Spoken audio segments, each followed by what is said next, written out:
9 regions of abdomen. Anterior abdominal wall is divided into 9 regions for purpose of clinical description such as site of pain, swelling and incision. Means anterior abdominal wall అనేది 9 రీజన్స్గా divide అయింది. అంటే ఇవి ఏ purpose మీద, ఇప్పుడు pain, site of pain కానీ, swelling కానీ, incision కానీ వస్తే ఏ ప్రాబ్లం అని మనం తెలుసుకోవడం కోసం. 9 రీజన్స్ ఏమి?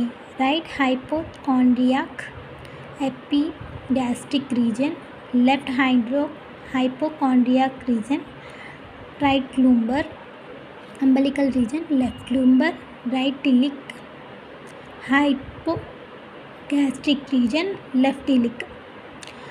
రైట్ హైపోకాండ్రియాక్ రీజన్లో పెయిన్ కానీ, స్వెల్లింగ్ కానీ ఇలాంటివి వస్తే లివర్ ప్రాబ్లమ్స్ కానీ, గాల్ బ్లాడర్ ప్రాబ్లమ్స్ కానీ, రైట్ కిడ్నీ ప్రాబ్లమ్స్ కానీ, స్మాల్ ఇంటెస్టైన్ ప్రాబ్లమ్స్ కానీ ఉన్నట్టు. ఎపిగాస్ట్రిక్ అయితే stomach, liver, pancreas, duodenum, spleen, adrenal glands ఇలాంటి వీటిలో ప్రాబ్లం ఏదైనా ఉండొచ్చు. లెఫ్ట్ హైపోకాండ్రియాక్ వచ్చేసి spleen, colon, left kidney and pancreas. Right lumbarలో వచ్చేసి liver, right colon, gall bladder.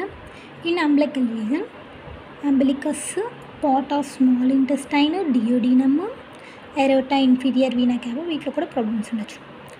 Left lumbar descending colon, left kidney. Right iliac appendix, caecum, hernia.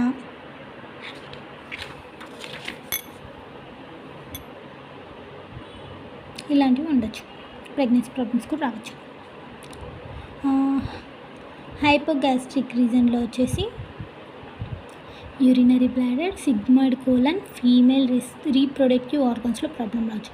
Left iliac descending కోలంలో sigmoid colon కానీ and constipation కానీ రావచ్చు.